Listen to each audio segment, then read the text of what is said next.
I showed him that I had a gun, so he knew that I was serious. I didn't think. I did not think. This is 24-year-old Raymond Allen Lovett Jr. Bearing a chilling calm, he had shot 21-year-old Leighton Whitefield in a hospital room in Sherwood, Arkansas. And she told me herself that he choked her out and hit her and stuff like that in the past. But that story would soon go up in flames, because sitting across from them wasn't just a man driven by emotion. I swear to God, I'm a good person, man. Well, they don't know. They lost my mind. On September 28, 2022, on a quiet Wednesday afternoon at Chai Street, Vincent Hospital in Sherwood, Arkansas, 22-year-old Jada Pye was spending time with her boyfriend, 21-year-old Leighton Whitefield. She'd been admitted for a kidney infection and was resting in room 409. But what seemed like a peaceful visit soon turned into a nightmare. Without warning, Jada's ex-boyfriend, 24-year-old Raymond Allen Lovett Jr., walked into the room. He demanded to know how long the two had been together, but before either of them could even process what was happening, Raymond pulled out a gun and shot Leighton in the head right in front of her. Jada immediately triggered the emergency alert system, but Raymond had already fled the scene. This 911 call was made shortly after. Sherwood 911, what's the location of emergency? Hi, I'm calling from CHI St. Vincent Hospital. We just had a active shooter alert on 4A of our hospital. Do you have any witnesses? No, we just had it called, so normally when Yes, we have officers. We have officers en route. Do you have any more information as to where to? No, we are all leaving the building right now. Everybody's leaving the building? Yes, it's on 4A, which is the fourth floor of our hospital. Yes, that's what we got. When the police finally reached the scene, they were met by the grieving girlfriend, still in shock and confusion from what had just happened. And what's your name? What is it? Jeez. And who was he to you? My fiance. The one that... Okay. The other one was my dad's fiance's stepson. That's what I'm for.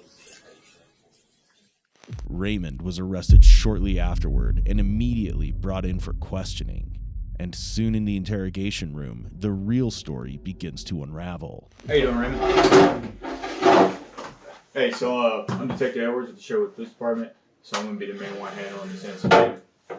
So we pretty much have a lot of evidence for this case. So we're just trying to talk to you, get your side of the story, and clear some things up. Okay. So before I do that, I'm just going to ask you a bunch of basic stuff. You've probably been asked this a million times, so if you just bear with me. Can I get your first name? Raymond. Can you spell it for me? R-A-Y-M-O-N-D. What's your last name? Lovett. L-O-V-E-T-T. Okay. What's your address? At first glance, it seems that Raymond is trying to grasp the gravity of the situation. He sits with his head low and his posture slouched, but unlike many killers, Raymond is smart, at least to some extent, playing it safe by asking for a lawyer at the very beginning. I want to talk to you, but I don't know if I really should. I feel like I should talk to my lawyer first, or a lawyer first.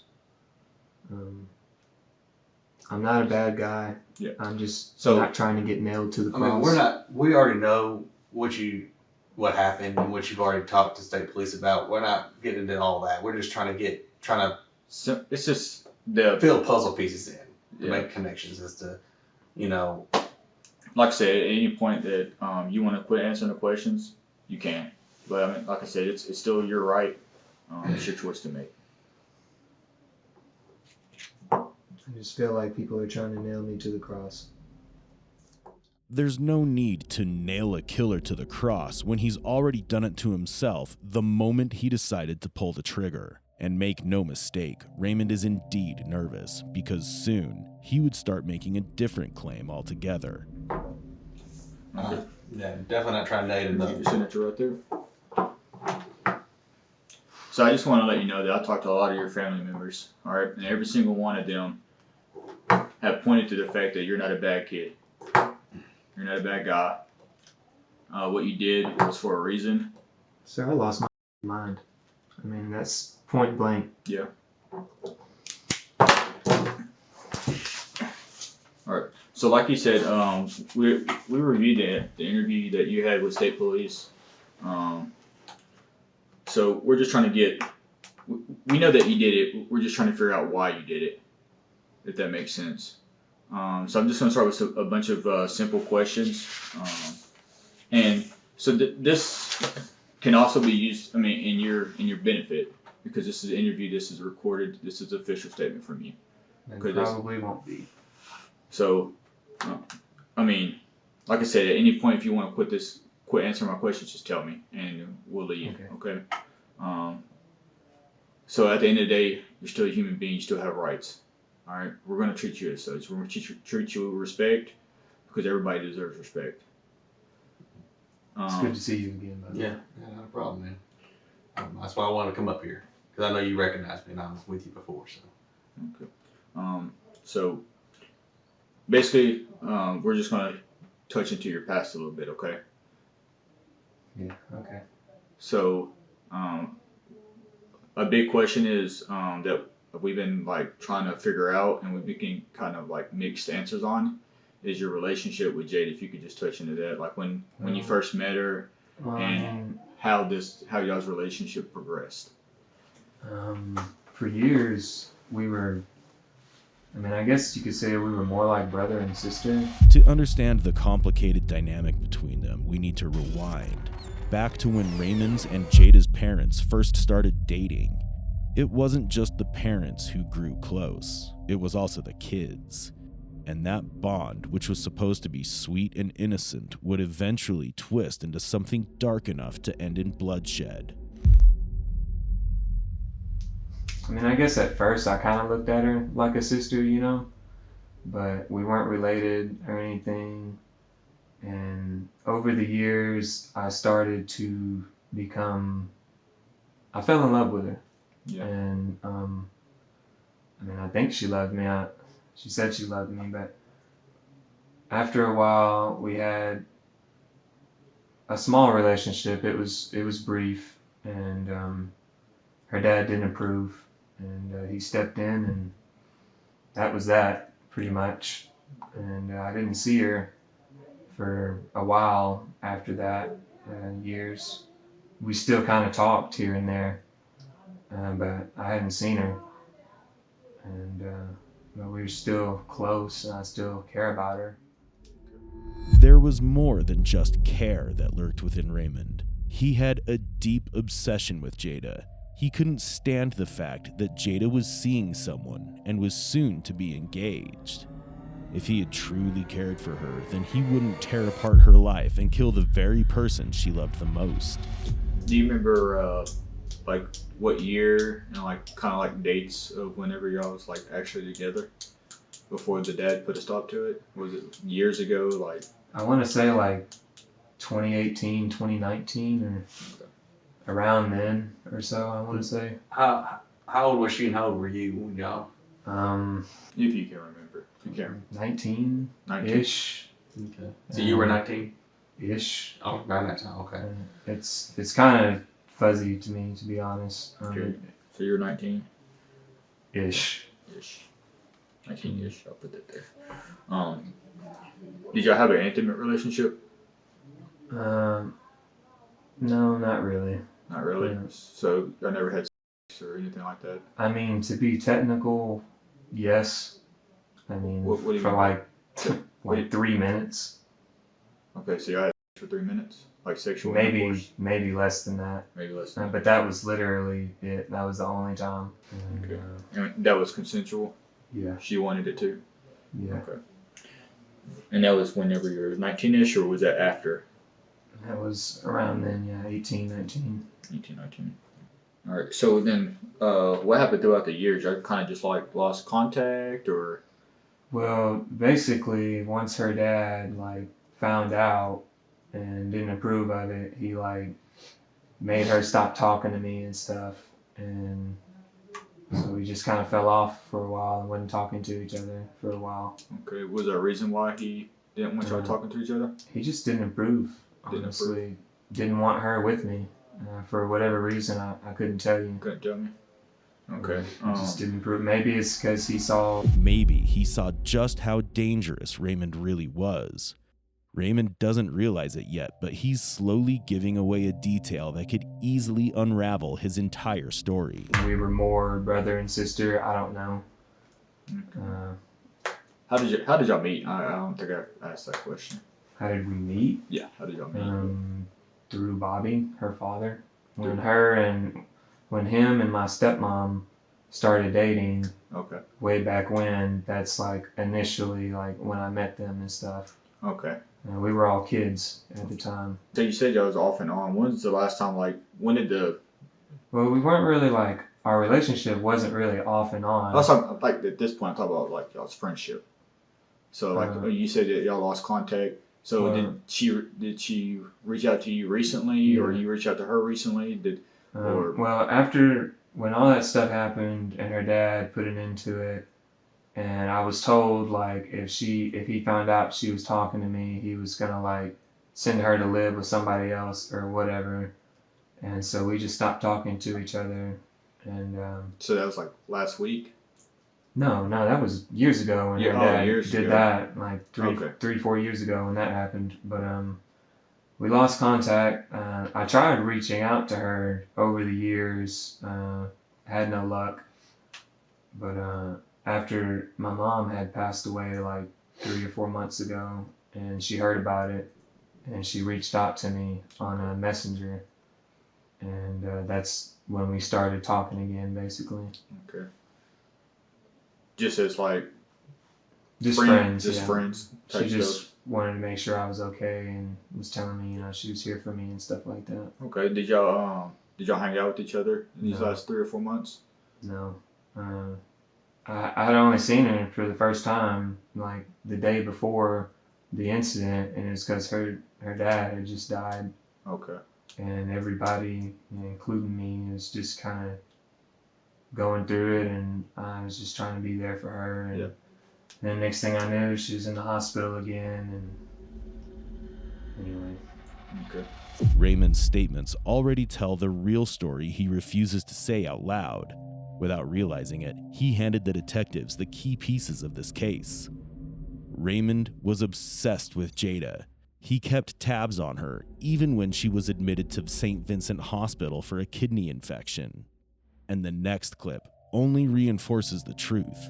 Jealousy wasn't just a factor. It was the driving force that set everything in motion. Now, you mentioned you loved her, and there's no shame in being in love with someone. There's nothing wrong with that. We've all been in love with someone, and there's nothing in that. So when she reached out to you after your mom died, how did that make you feel? Happy. I was glad to hear from her. Yeah. I was surprised, actually, to hear from her. I didn't really think I was gonna ever hear from her again. Okay. And then when you saw her, you said the day before the incident, how did you feel when you saw her again? Did it rekindle the emotions man, I kind of miss her? You felt how you felt when you were in love with her? One way to put it, yeah. It was a lot of mixed emotions, because it was the first time I'd seen her in years, and I hated that it was under such a shitty circumstance, and Bobby was like a father to me too, and yeah, I guess you could say there was a lot of old emotions that came flooding back, yeah. Okay. Did you stay the night with her that night, or? I was with her all night, just talking to her and stuff. She was a wreck. She was a wreck. Was that when she was hospitalized the day after, right? Yeah, the day after. So what happened before that? What led up to her getting hospitalized? She started running a fever and stuff. I had left for some reason. I'm trying to remember what.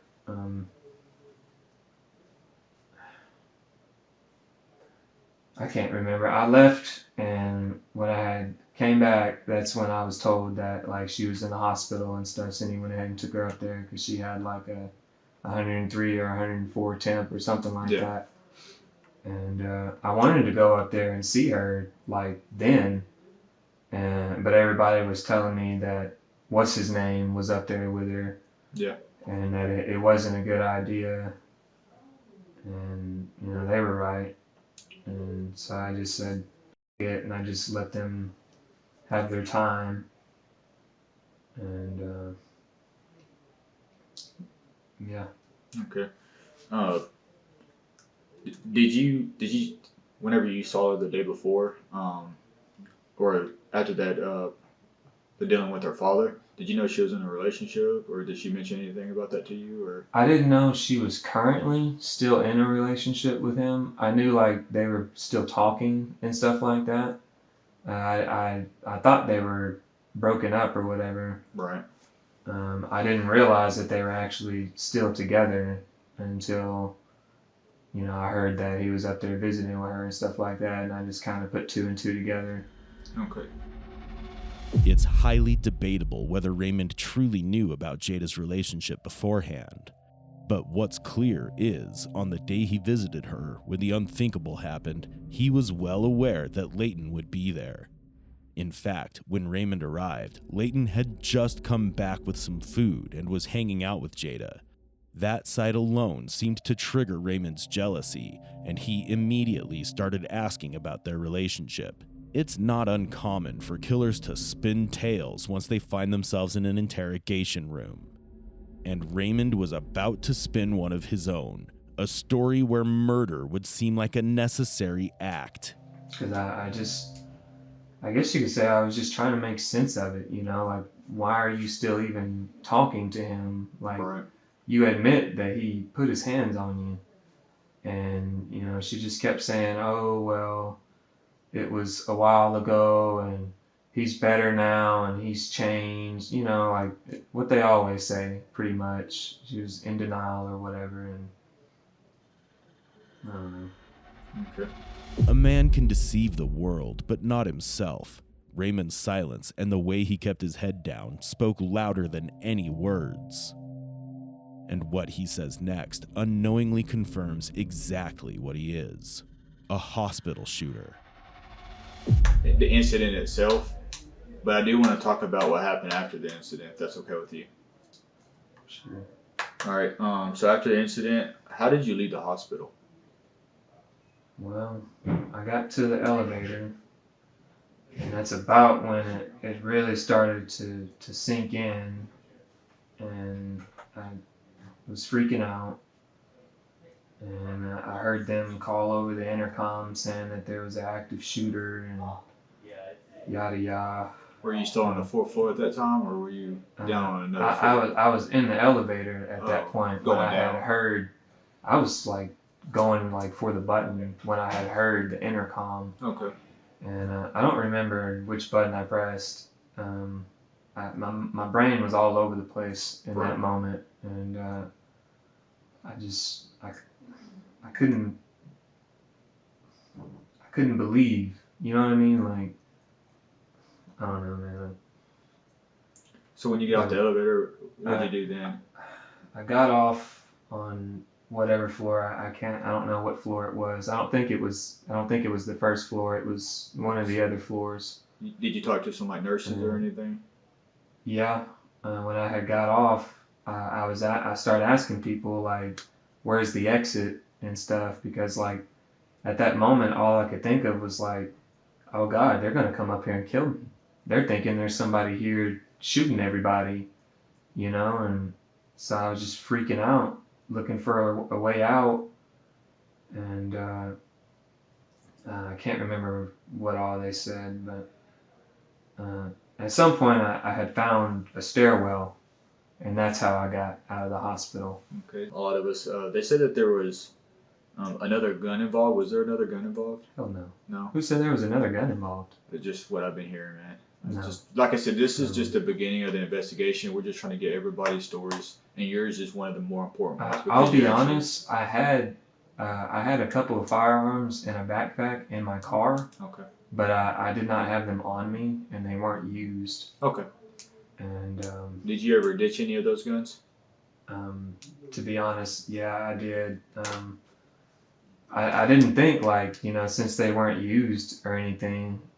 So I had, when I drove back to Little Rock and I went to the house, and I was hoping that my sister and my nephews would be there. I mean, I figured my nephews wouldn't have been there, but I just kind of wanted to say goodbye. Right.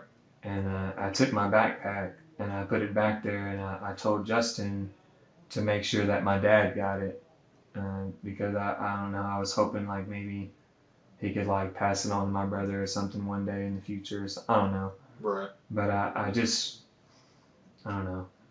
I gave him that backpack, and I say I gave him, but I just set it down in the room. Right. And told him to make sure that my dad got it. And I gave him a hug, and I had an emotional goodbye. And I hugged my nephew. What did he say to you?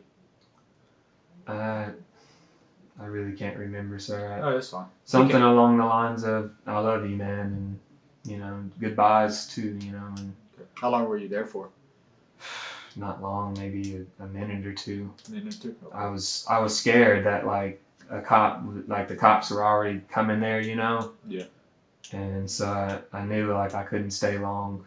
Okay. And So the guns in the bag, were any guns taken out of the bag and separated, or are they all? no, They're I all just together? set They're all the together. bag down Set the and bag. left. So, what I'm getting at is, they're scared there's another gun that you might have thrown out the vehicle somewhere, and we don't want somebody to pick it up, like a little kid to get a I hold of promise it. I didn't. Okay, and I believe you. That's just one of the things in the investigation that we have to clarify, because again, I mean, I just don't want a 10-year-old to pick up their gun and think No, it's sir. fake and something and shoot ourselves. You know what I'm saying? So It's almost baffling to hear Raymond making these claims when he brought weapons to a hospital and terrorized the patients, disrupting the flow of work that is responsible for saving lives. And he did it all with a pregnant girlfriend waiting for him at home. No wonder Jada's father, Bobby, was against their relationship, because Raymond was a ticking time bomb. I need to turn myself in. I knew like that was my only logical move. right.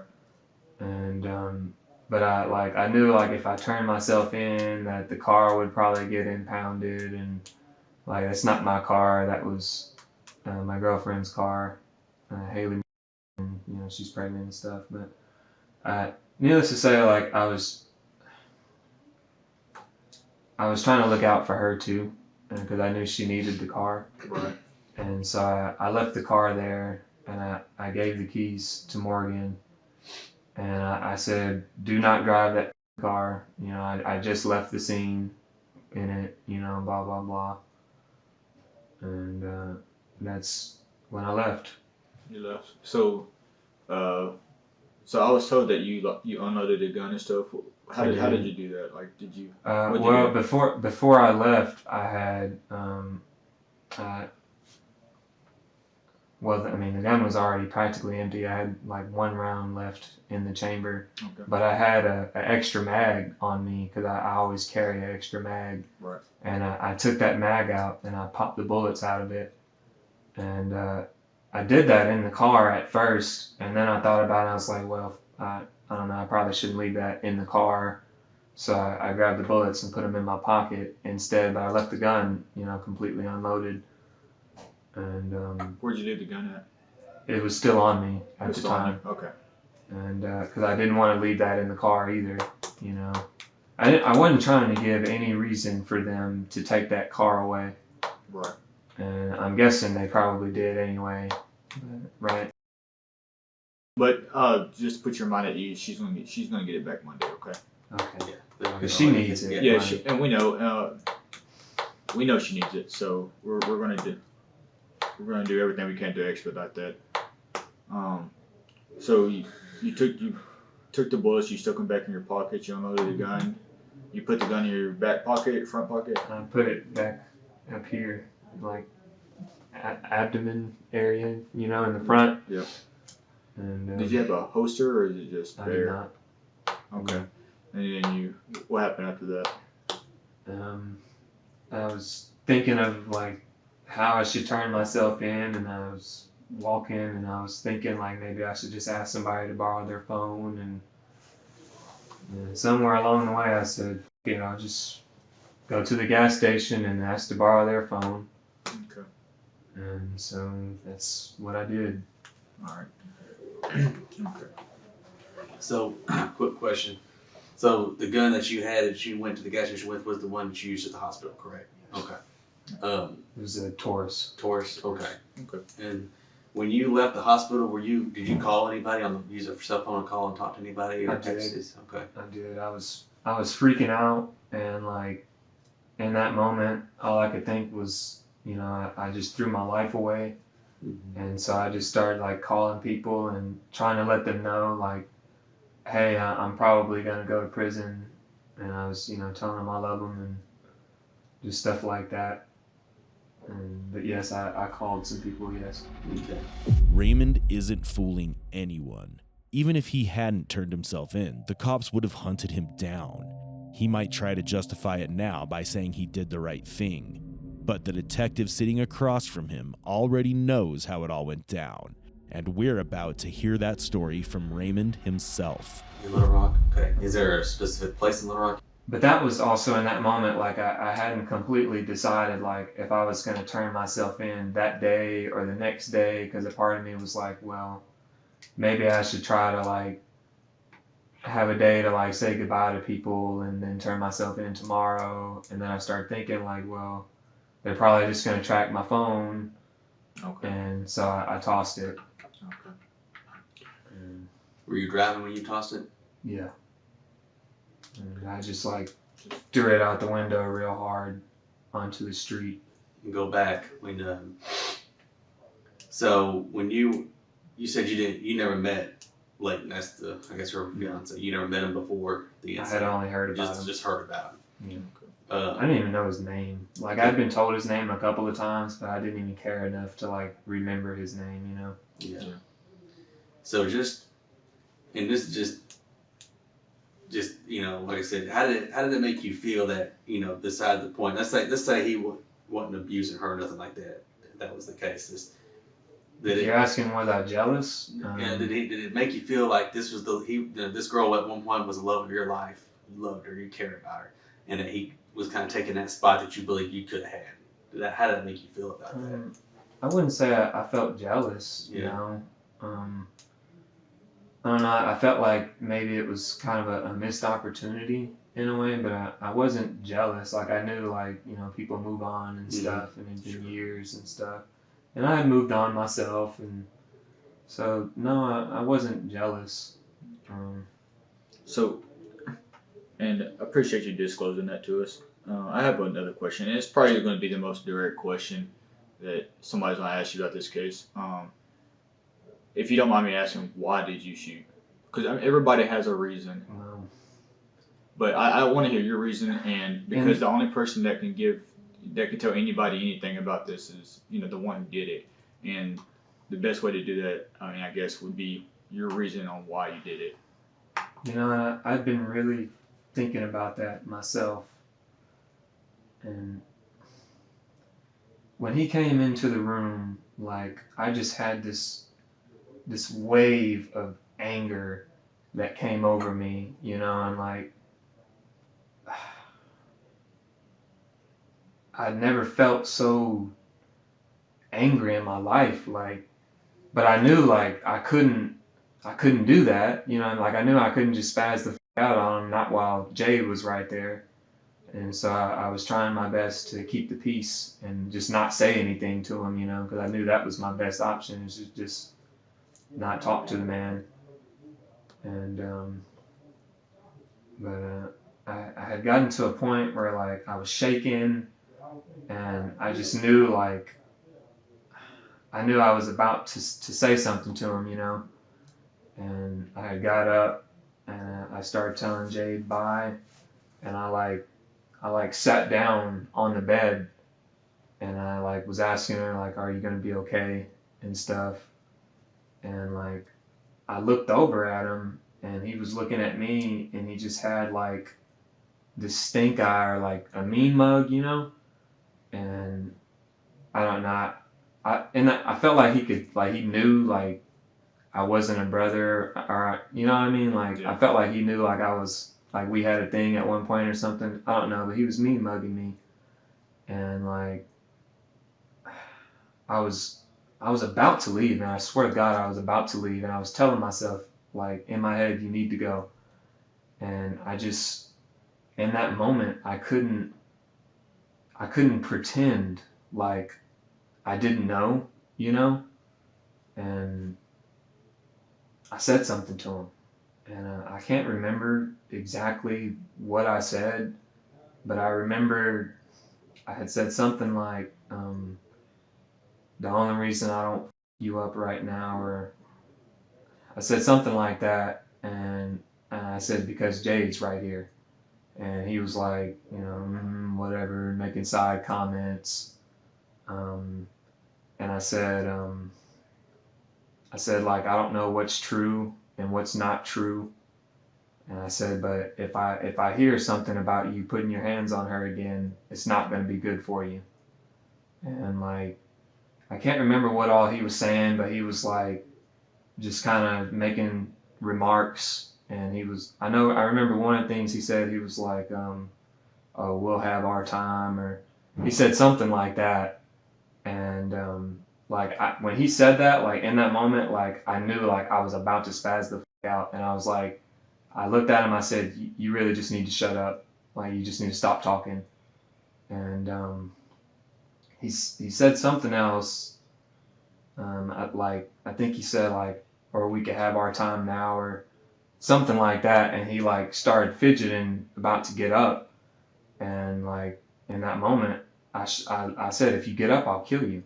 And I showed him that I had a gun, so he knew that I was serious, and he wouldn't get up out of that chair. And for whatever reason, he got up out of that chair anyway, relatively quick too, like, it wasn't slow. And when he started getting up, like, I didn't think. He, in fact, did think it through. Why else is he carrying weapons? Moreover, what purpose can a weapon serve when you're visiting someone in the hospital? Obviously not to perform surgery. Watch closely as this man visually explains his lie. He probably thought it over 1,000 times when he was on the run.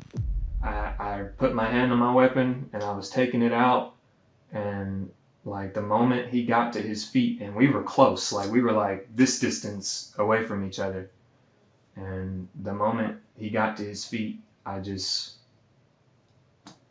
let him have it, you know. And How many times did you shoot? Do you remember? This is the only truth he speaks in the entire interrogation. But whether it's a calculated move or Raymond finally coming to his senses and accepting the depravity he caused remains to be seen. Was your gun fully loaded at the time? yes, Okay. I had a full clip and one in the chamber. I always carried with one in the chamber, and I shouldn't have even had the gun, and I know that.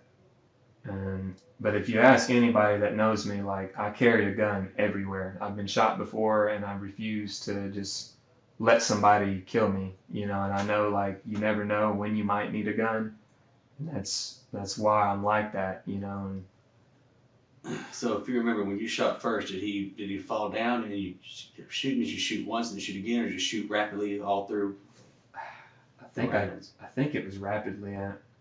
I know he got up, and like, the moment he got to his feet, I started firing, and he went back, like, into the little bed thing that he was sitting on. He, like, kind of fell back, and I just kept going. And I don't know why. Like, I don't know why I kept going, but I kept going. Okay. Next question I have here to ask you is, and like I said, I know you care deeply about Jade. But what I want to understand is and maybe it's just you were caught up in the moment, and it just, you didn't understand kind of what the reality of the situation, what happened.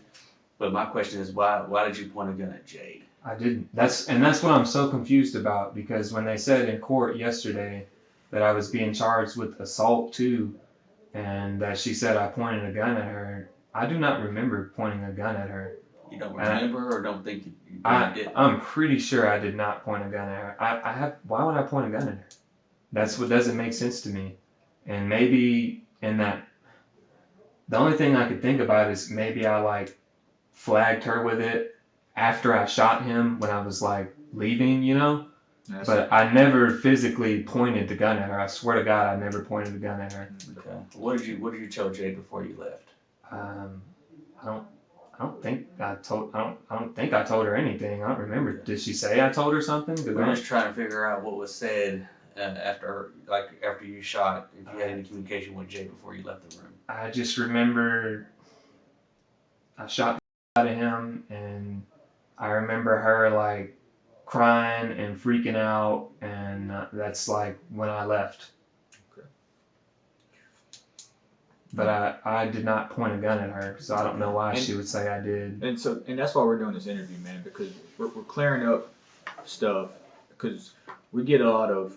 I would give my life for her. I would never point a gun at her, especially a loaded gun. Like, you know, Right. I don't. And like I said, it's the point of our interview, because we get a lot of information. We got to figure out what's facts and what's false. So we've asked you a bunch of questions. Do you have any questions for us? How screwed am I? Like, am I getting nailed to the cross here? Because I swear I'm not a bad guy. Our job is not to nail you to the cross. We don't do. Our job as police officers. We're not punishment. Courts and the jury, they make that decision. All we're trying to do is we're trying to gather evidence of the facts of the case and get everybody's version of it. And then, see, the reason why we're here to talk to you is because if we didn't really care about your side, we got enough as it is. We don't need to talk to you. But I want to understand more, because there's more to there's two sides to every story. He wasn't even supposed to be there. He wasn't supposed to get there till like 2:00, and he showed up around like, I don't know, like 9 or something. Like, it was so early. And I should have left, but like, I knew I had to work later on that day, and I was flat broke. My car was almost out of gas, and like, I knew like I wasn't gonna be able to see her again until like after the 7th when I got paid, and I didn't know what the was wrong with her. I didn't know if she was dying. I didn't know if she was gonna be dead, you know, the next day. And so like, I should have left, but like, I didn't know if that was gonna be the last time I saw her, and I hadn't even been there long when he showed up. And so I guess that's why I stayed. I just wanted more time with her, you know. And I mean, we talked to family members, and it just from what I've known of you, talking to you these couple of days, and then talking to your family members, you seem like the kind of guy that you care because you're a kind of protector. You want to defend people who can't defend themselves, because apparently you grew up in a rough neighborhood. People have messed with you in the past, messed with your sisters in the past, and you're kind of that protector. You unofficially, like, you're there to protect people. I've always been that way, man, and it used to get me into so much trouble too. And so, and I get where you're coming from. I understand your thoughts behind things. So, and I guess Haley is how long have you been in a relationship with Haley? Over 3 years. Did she know anything about Jade? I had mentioned her like in the past, yeah. I mean, she knew. I mean, she should know. She should remember. And I told her like we had a thing before, yeah. Did Haley ever know that you were going to go see Jade or talk to Jade or anything about that? I didn't. Well, honestly, Sarah, she can be insecure sometimes. The only one who's insecure here is Raymond, now projecting those insecurities onto his girlfriend, Haley. Because apparently, murdering Leighton wasn't enough for him. This is exactly the kind of man every warning sign screams about. I don't know, sir. I didn't want her to like jump to conclusions or anything. So no, I didn't tell her that I was going to go visit her. Okay. All right. Well. Yeah. But I did tell her that like I told her when Bobby passed and stuff. I did tell her about all of that. We got to just pick up the pieces and move on from here, okay? But the thing, that's like I said, that's why we came to talk to you. And everything you said, it's all recorded, so it's going to go in the case file, so people can understand how you felt and what you've been through. So you're just not just some nameless person, just some shooter out there. And that's how everybody's looking at me in here, man. Like, people are treating me like I just like shot up a school or something. And I swear to God, I'm a good person, man. Well, they don't know. I lost my mind, man. They don't know the facts of the case like we know it. Okay, they don't understand it, and let people draw their own conclusions. Okay. All you got to worry about is the fact that you told us your story and how you felt. And the court will know that. That's the only one you got to care about is the jury and the judge. You don't have to worry about what other people out there think, what other officers think, what other jailers think, what other prisoners think, what your friends or family think. All he had to do was stay in his chair. That's all he had to do. Is stay in that chair, you know? All he had to do. And I would have walked out, and that would have been that. The audacity of this man, blaming the victim after murdering him in cold blood. Don't be fooled by his tears. They're as calculated as everything else he's done. It's all just an act, one he'll switch off soon enough. But he just had to get up. Now, are you with other people or are you by yourself? I'm by myself, and they say I'm on watch, and I don't really. How is locking me in a cell all day, 24 hours a day, with absolutely nothing to do? And then when I think about it, like, they don't really check up on us very often. And my cell is like dirty as shit, and there's flies and gnats flying everywhere. I had a cricket in my cell yesterday morning, of all things. It's just, I'm scared I'm gonna get sick and shit. Like, I don't know, dude. It's not humane, in my opinion, at least. Says the man who inhumanely killed someone just 48 hours ago. And all his sudden concerns now can't save him from the bleak future that awaits him in prison. In September 2022, Raymond Lovett Jr. was convicted of capital murder for the shooting of Leighton Whitfield. The jury found him guilty, and Raymond was sentenced to life in prison without the possibility of parole, plus an additional 15 years for a firearm enhancement. He now, however, has plenty of time to think about his prison conditions and his bleak future. Unfortunately, it's his unborn child who will suffer most, growing up without a father.